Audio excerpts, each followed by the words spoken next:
The Okefenokee Swamp is the largest blackwater swamp in North America, spanning around 700 square miles in southeast Georgia and North Florida. On April 6th of this year, about 7 miles east of Fargo, Georgia, a lightning strike sparked a wildfire that would burn for over 2 months until late June, consuming around 152,000 acres of marsh, wet and dry prairie, and wooded uplands, as well as causing the evacuation of residents of the small Georgia town of St. George.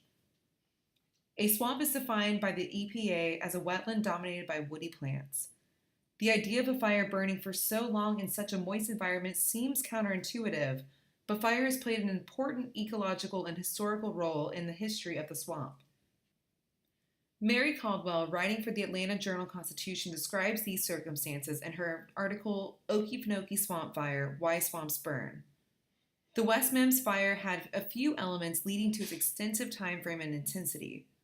Climactic changes that cause a long-term drought to hit the southeast and cause drying of the flora, less water and a buildup of dry plant material, and thick layers of peat, partially decayed organic matter that is a precursor to coal, aka a good fuel source.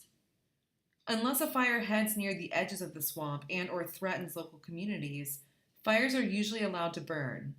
Why? We learned in a past lecture that an ecosystem is the collection of plants and animals in a particular location that depend on each other to survive.